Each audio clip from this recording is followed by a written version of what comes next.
All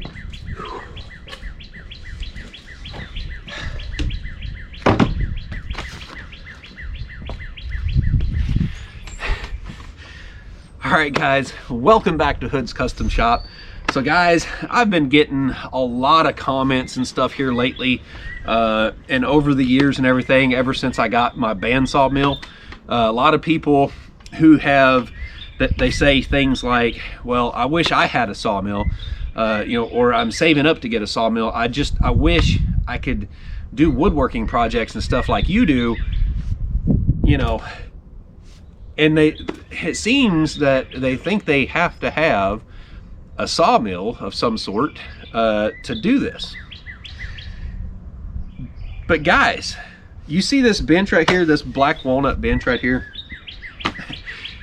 With the price of black walnut these days, I'd hate to know just how much this thing right here is worth, just in lumber. Okay, nice thick slab right here. It's about, I don't know, it's about 3 inches or so thick. It actually started off at 4 inches thick. But you know what? I didn't have a sawmill when I created this, guys. I made this years and years ago, and all I had was this chainsaw right here. This right here, guys, is a 455 Rancher. It's a Husqvarna, and I've actually had this chainsaw since 2000. Okay, I bought this thing brand new from Lowe's back in 2000, and back then I was probably, what, 21 years old or so. I think 99 or 2000, right around there, is when I turned 21. That's when I started driving a semi truck, and that's when I bought this chainsaw. Okay, and I've had it ever since, and I've since upgraded and put a longer bar on it and get longer chains and everything. And so today I'm going to show you guys how I went about taking a log approximately this length or so and milling that up with this setup right here with just a chainsaw, no attachments or anything, and show you the techniques and everything I use to do that, and just try to prove to you that you don't need a sawmill to be able to produce your own lumber. And I'm not saying it's the most cost effective or the most efficient or anything like that. I'm just saying there's a million ways to skin a cat, y'all. And you know what? Sometimes if you just got the attitude, the get her done attitude, you'll make it happen. So I hope this video will inspire some of y'all to get out there, make it happen. I mean, even if you don't have a chainsaw, you know what? I think most people could afford to go to the store and buy an axe, okay? Whether that's a broad axe or, more proper tools or whatever, with the proper knowledge or skills and training, you could make use of using an axe or something like that. And if you don't believe me, I would invite you to go check out the YouTube channel called Chop with Chris. Okay, super awesome channel, really great content, and he uses virtually, I don't think he uses any power tools to do the projects, or at least all the ones I've seen on his channel. I don't watch his channel all the time, but I have seen him make quite a few projects just using hand tools. It's pretty interesting to watch. So if you guys haven't went and checked out Chop with Chris, go check it out. It's a great channel. So anyways, let's get to it. I got to sharpen up this chain. I'm not going to do anything special to it. We're not going to sharpen it any different angles or anything like that. I'm just going to touch it up and get it basically at least to where it will cut almost to like it would be from the factory. Okay, we're not doing anything special to it. Still, yeah, I mean, all this is a full chisel chain made by Oregon that I buy from my local saw guy. Okay, I don't go to the big box store and buy a chain for my chainsaw. I go to a saw shop and I have them put a chain together for me for this. It's nothing special. It's just a full chisel chain. That's all it is. So let's get after it. See you in just a second.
right, guys, hopefully the wind ain't too terrible. It's a little windy today, but we got us a little log here that's about 46 inches long. I'm trying to talk loud enough so y'all can hear me, but let me get some safety gear on.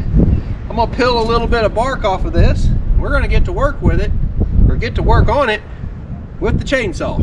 Now, I hope I done a good job sharpening that chain, because if I didn't, well, it's just gonna make things not so easy. But let me get my Husqvarna chaps on right here. All right, got our chainsaw chaps on, guys. We got us a little white oak log right here. It's been laying in the yard for a good while. We picked it up with the trailer and moved it over here. I just offloaded it, as you've seen. And let's see, we're 46 inches long. Looks like, what is that? That's about a 15-inch diameter or so, 14 to 15, somewhere around in there. Go ahead and take my hat off. Put my hard hat on, because this has this little thing right here that flips down. It's got a wire mesh that you can see through, and that helps keep the sawdust out of your eyes. So it's not that you have to have this right here, but you know what? If you can afford it and get it, because, you know, I don't know how many times I've gotten a little piece of sawdust in my eye that just ruined my day. It wasn't very pleasant. So anyways, some tools that I got here. I got a little hatchet in case I need to use that. I don't know that I'll need to use it, but if you needed to just knock a little limb off or something like that, you might use it for that. A tape measure here for measuring, and a chalk line. Now, did I use all these tools back in the day, you know, several years ago when I was using the chainsaw to do my milling and stuff? No, I didn't. I didn't use a chalk line, but it's a good idea. So if you got one, why not? You can kind of snap you a straight line on there and have something to go by. You can actually use a tape measure and measure. You know, back in the day, I just eyeballed it. I'd just go down through there and cut me a little line, and another line right beside it. I'd say, okay, that's about 4 inches wide or so. You know, another thing you need to think about is when you mill something like this right here, you want to mill your slab. Let's say if you want it to be 3 inches thick. Well, you might go for about 4 or 5 inch thick slab to begin with, because, well, you're going to lose a bunch of size in that when it shrinks. Plus the fact that a lot of times your board, as it dries, it might twist on you. Now, if you still want to get that pretty flat, or even perfectly flat, you could lose a lot of thickness in material just from trying to get it flat again. All right, so you got to take all these things into account whenever you're taking something from a log like this right here to a finished product. All right, so a lot of times when you're going to do something like this right here, you're going to want to make it a little oversized. And another thing is, you might want to be thinking about doing a little more rustic you know, design in whatever woodworking you're doing. You might be doing like outdoor furniture or whatever, but it is possible to actually come up with some refined furniture out of this. You know, you let it air dry for a few years, and you can always use a planer on it. Today we will be using an electric hand plane, and we're actually going to hook it up to the solar power on the bus, because the bus is fully off grid right now. It's running off the solar.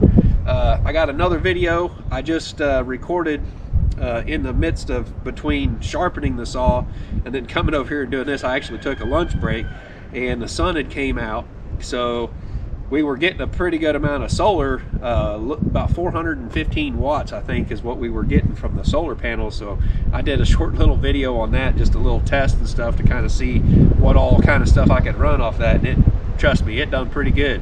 I bet you guys can't wait till that video comes out. So anyways, I need to get some bark peeled off here, and what I'm going to be using is this draw knife right here. This is one of those really awesome hand tools that's been around for a very long time, and I believe back in the old days they primarily used these for peeling bark off of logs, for making log cabins and stuff like that.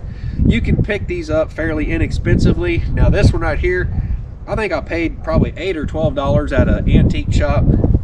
Super nice. All I had to do was put a new edge on it, sharpen it up nice and razor sharp, and then I made this cool little leather scabbard for it that fits it perfectly. So that helps keep a nice edge on there. I've got a lot of use out of this thing. As you can see, it's pretty dirty. And one thing I did, I took my torch and I heated this up right here and bent the handles out a little bit, because these handles used to come straight back.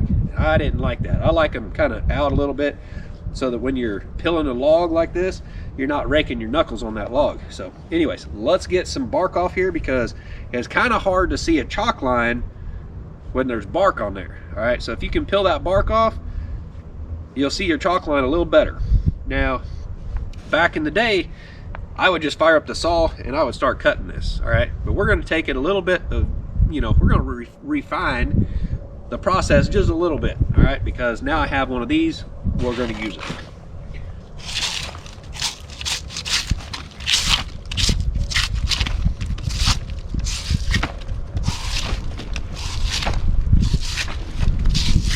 Yes, it's razor sharp.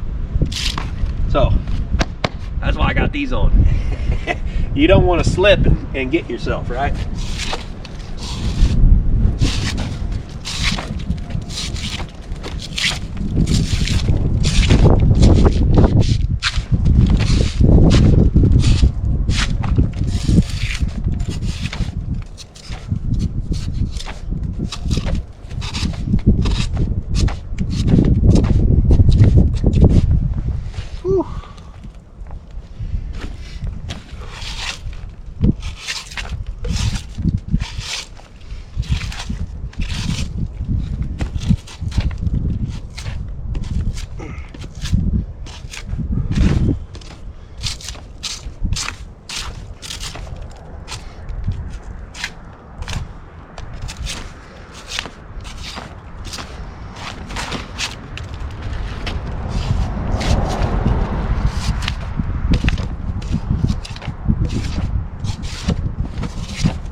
All right, that'll get your heart pumping. I'll tell you what, I see a lot of people on the internet, any channel you see building where they go out there to the big box store and they buy lumber, they're all complaining about that price. But when you got to do this right here to come up with some lumber to do a little woodworking project or something, you won't complain so much about that price at the store. You start sitting there thinking about it going, well, that's pretty, that price is pretty logical. So we're going to take this chalk line right here. We're going to get us just a baseline, a straight line on here to go with. Just kind of eyeball it about right there. Try to get it straight with the wood grain as best you can. Pop a line.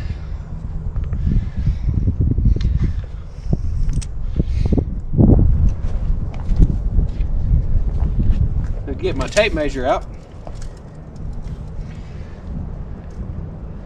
We'll measure over about 4 inches or so. Yeah, right about there. Then we'll come down here to this end, measure over about 4 inches or so. Pop it. There we go.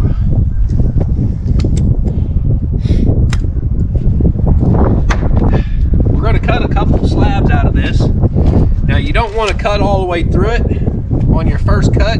You actually want to kind of go down through here and draw out your lines with the tip of your bar.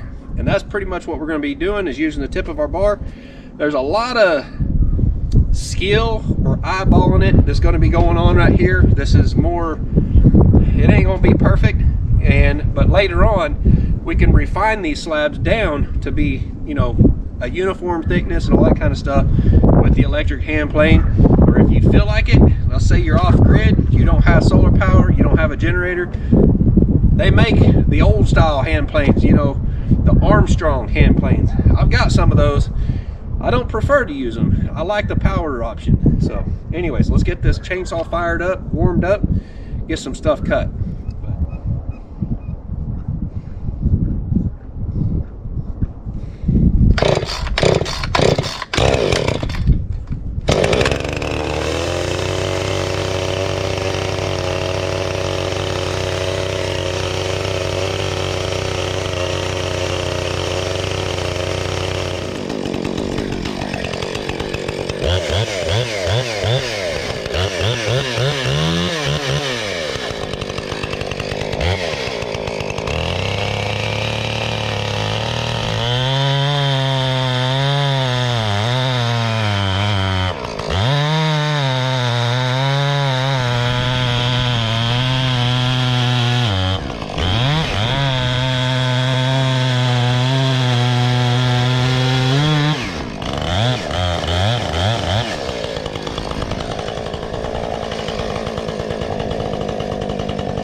really think of until just a minute ago was that if you put your log up on some boards, it'll give you a little more room between the log and the dirt when you cut all the way through it, so you don't get your chain down in the dirt and mess it up. I'm gonna try to get this up on these boards.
All right, guys, we got the slab over here.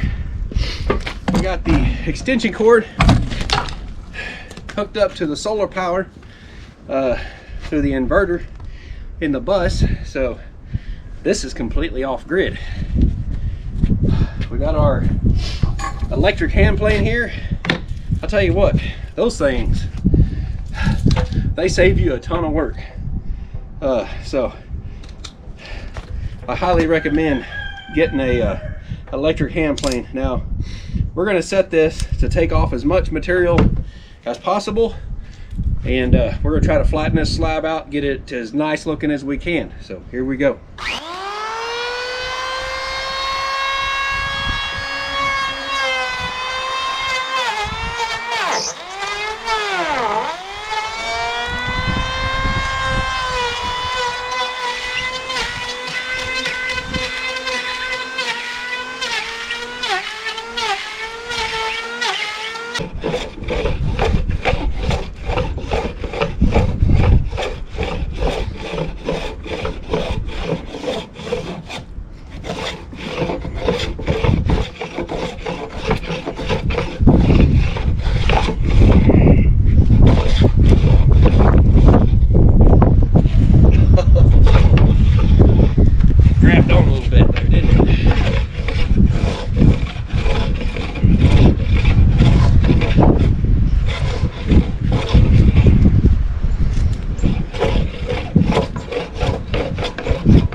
this right here.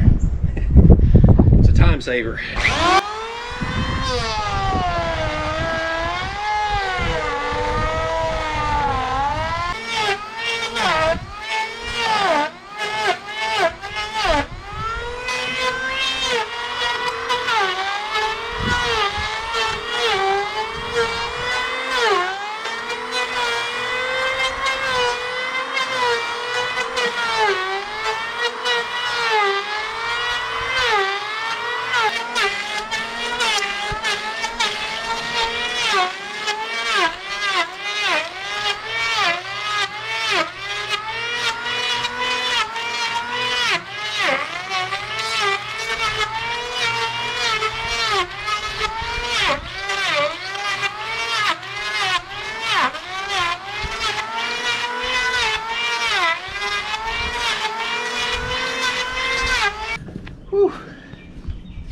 I just went in there to get a battery for the GoPro, and I checked the batteries, the state of charge.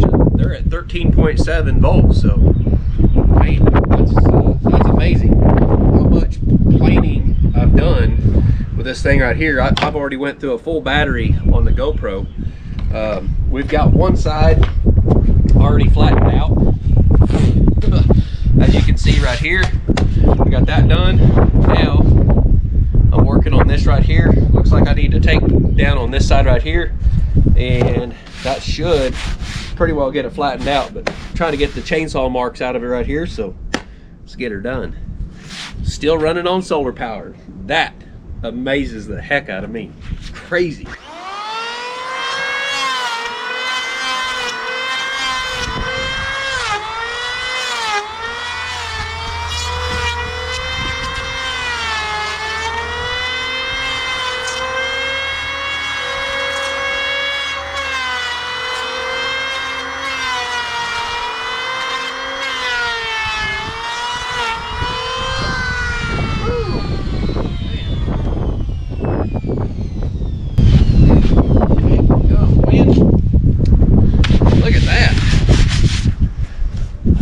If you ask me.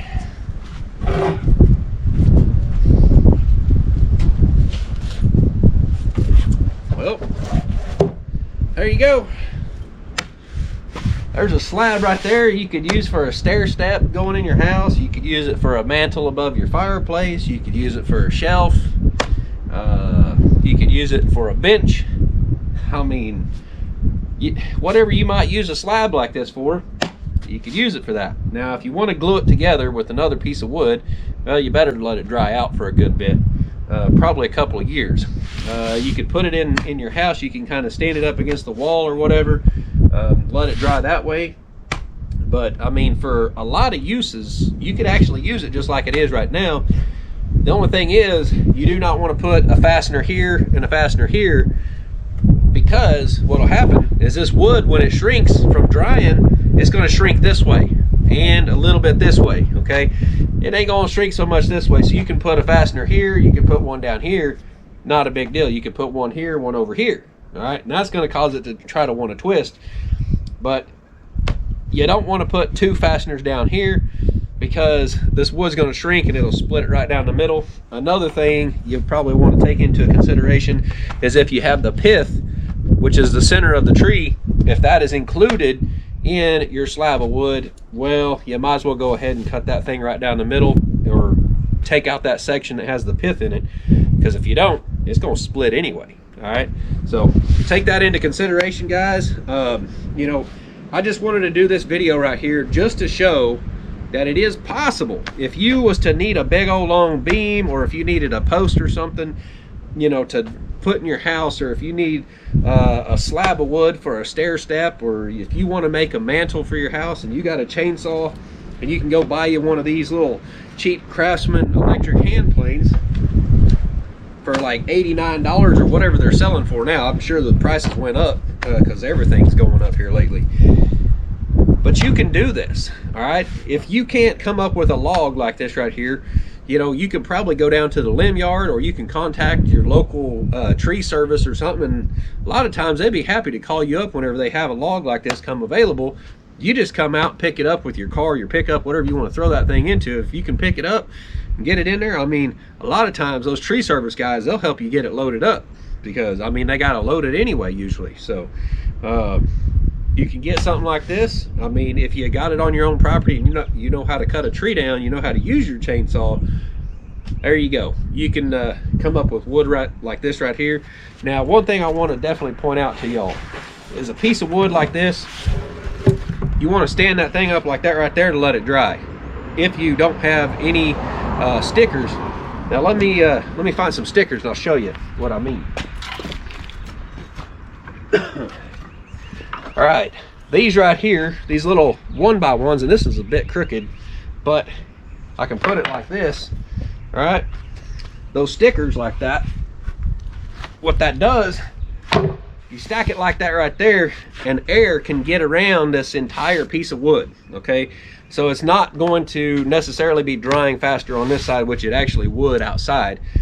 With the sun beating on this, it will actually dry faster on this side, which would actually cause it to cup like this and like this. Okay, because the surface tension on this right here, on this surface, would be shrinking faster than the stuff underneath, and that's what will cause that. Now, if you have that sitting flat down on the concrete or another piece of wood without stickers in between it, well, guess what? That thing's going to bow just twice as bad or 5 times as bad.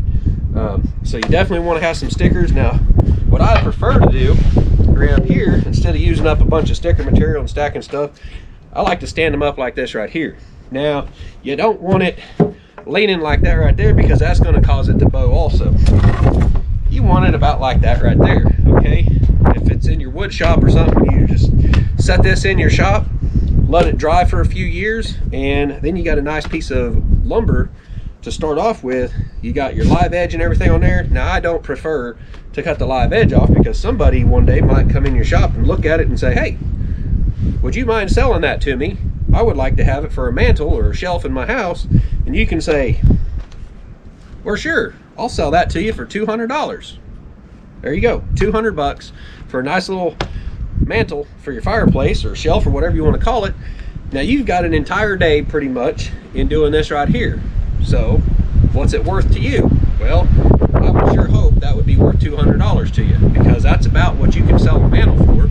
I mean, granted, this is not quite that long, but if you had an 8-foot long mantle this thick and it's dry, but this ain't dry yet, but if I put it in my shop and I let it dry for a while, and you figure up your board footage and everything, about $5.50 a board foot, yeah, you're probably looking at about $500. So you can easily sell that for $200, right? Well, maybe not easily, depends on who you're trying to sell it to.